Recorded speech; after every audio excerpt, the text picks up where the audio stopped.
but those young persons that hello, those young persons that were and are showing so much hope and promise and accomplishing great things, and our leaders in their communities today, those were the individuals I think that were most impactful on me over that 30-day period. But the second most impactful individuals that I met, with no disrespect to the organizations, but within you, the youth outreach workers, and hearing from them, our frontline workers who often have lived experience which is beneficial and so important to their jobs, but reach out and mentor young people, provide them with the support and network with them, and connect them with the services that can assist them. Those conversations I had with the youth outreach workers were so instrumental in helping us as a government develop the Youth Action Plan that we released in August. We listened and learned from young people, from mothers who've lost sons, from people in the education sector, and from people who are helping disadvantaged youth every single day. And those voices, those stories, and those recommendations, I believe, are reflected in the government's Youth Action Plan, which, as I mentioned, we released in late August.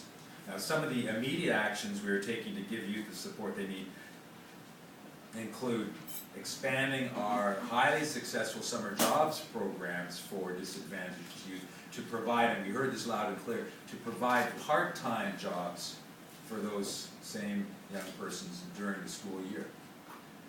And we're also working with the private sector to create real opportunities for young people facing multiple barriers to success, and focusing on jobs, mentorship, entrepreneurship, and other community supports to help them get employment that will in turn help them succeed. We're introducing a new $5 million per year Youth Opportunities Fund that will support community programs that will have a real impact on the lives of young people. Many of you are familiar with the Youth Challenge Fund, and we've learned some great lessons from that fund, and obviously that will be instrumental as we work towards creating a successful sequel to the Youth Challenge Fund in the name of the Youth Opportunity Fund, the $5 million fund I was just talking about. We're also, and this is the reason for me being here today, we're also expanding and enhancing our youth outreach worker program. Sort of let it slip out in the hall, sort of what we're doing with the youth outreach workers, so they got a sneak preview of the announcement. You know, youth outreach workers, I mentioned already, they often share life experiences with the young people that they serve. They help them make positive choices, and they certainly steer them in the right direction. There are currently 62 youth outreach workers across the province providing outreach and referral services to disadvantaged youth in seven communities. But beginning this spring, 35 additional youth outreach workers will be working in communities across Ontario, providing one-on-one support to disadvantaged youth who are not yet connected with the right support services. There will be 20 new workers here in Toronto. There will be 9 new workers in Peel and York that currently have no workers, and each will get 4.5 full-time equivalents in Peel and York. And there will be a new worker in each of Durham, Ottawa, Thunder Bay, London, Windsor, and Hamilton. And altogether, this represents a new permanent investment of $2.8 million. I have so much admiration for the work that our youth outreach workers do day in and day out, and I know we're going to be hearing from one in just a minute. They provide incredible mentorship for vulnerable young people, for youth who face multiple barriers to success. And if we are to make our communities safer, we need to provide greater opportunity. And youth outreach workers help our kids embrace opportunity. And even though the 62 youth outreach workers, including the 7 that operate out of Yorktown, that are on the ground today and doing excellent work, we know there are communities that remain underserved.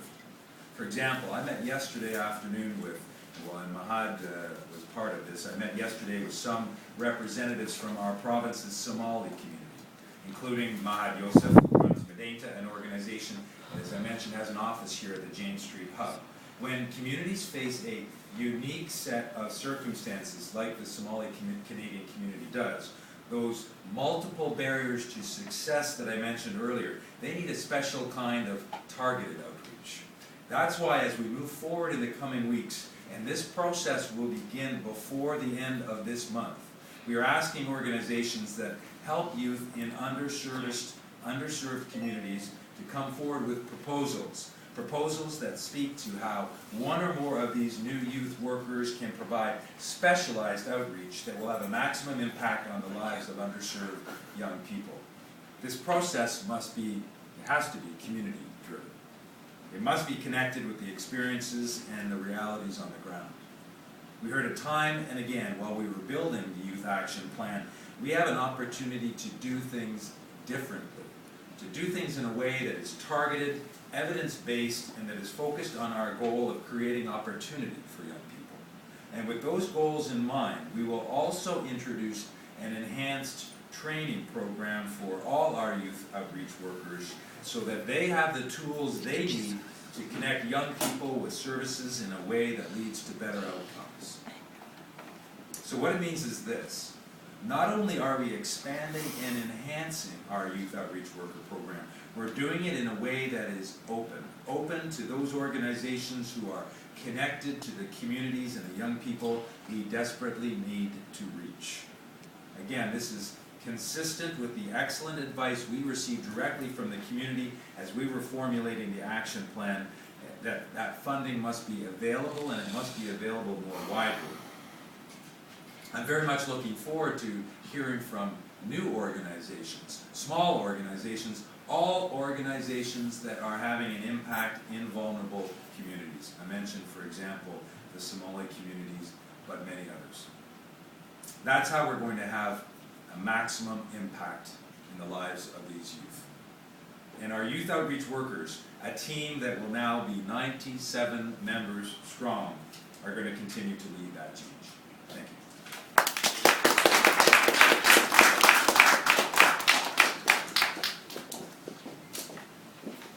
Thank you, Minister Hoskins. You are indeed a very welcomed guest. I very much want to thank you for your generous and active response to the needs of our community, primarily our youth, and thank you very much for your announcement today.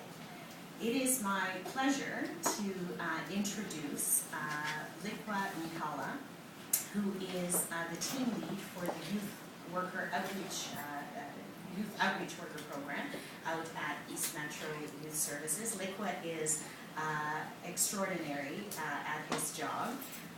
He speaks from the heart, is very insightful, is a true mobilizer in our community, and eats, breathes, and sleeps youth engagement.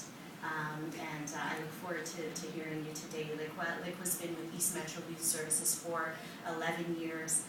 In many other causes and organizations prior to that, and I have had the sincere pleasure of knowing and working closely with Likwa for 6 of those years. Please join me in welcoming Likwa to the motion. Thank you so much, Suzette. And Minister, what a wonderful announcement. It makes all of us as the youth outreach workers very proud to hear how our work is being recognized and going to be replicated and enhanced across the province. I remember being in a shelter in 2001 when I first came to the country. Believe it or not, I was a youth at that time. And I used to read a lot because I didn't have my work permit, so I couldn't work. I was in the shelter for about 5-6 weeks. And so I used to access the library and I'd read. And there was this guy in the bunk next to me, and he was very intrigued by my reading so much because he was interested in reading too. And he would sometimes borrow the books from me. But he was also the guy in the shelter that supplied the drugs for everybody. His only reason for being in the shelter was to run his business. And one day I engaged him in conversation, and I remember him saying to me, he wishes he could get out of that environment where that's the only thing that he knows how to do, and he's really good at it, and so that's the thing that puts money in his pocket. He thinks if he had a chance to be somewhere different opportunities, then maybe things would be different in his life. And that stayed with me. And I remember that as I started my work at East Metro. So as youth outreach workers, what we try to do is we strive to be positive role models in young people's lives to give them opportunities in a place and a time where those things might not have existed for them, or they might have been limited. The number one thing that I say to my team, my colleagues, and the thing that I do is be present as an outreach worker in the community, because that lived experience is a part of people just being around you when things are happening. You're a part of whatever's going on in the community. When the kids in Glendower wanted to start a project for the Youth Challenge Fund, me and a couple of the Youth staff actually went with them on a retreat for 3 days. And we were camping out and writing the proposal together, because you have to be a part of that community. Because only when you're a part of that community will one day, when a family is in distress, because a young person was at the scene of a shooting, they can call you and say, oh my God, can you please go and see what's happening? Can you go and make sure that he's okay? And when that young person is implicated simply because they were there and they fit the profile, you can become that voice, that advocate, that can say to an officer, no, he's with me. If there's a problem, you can call me, you can access him through me. If you need to ask him questions, you can do that through me.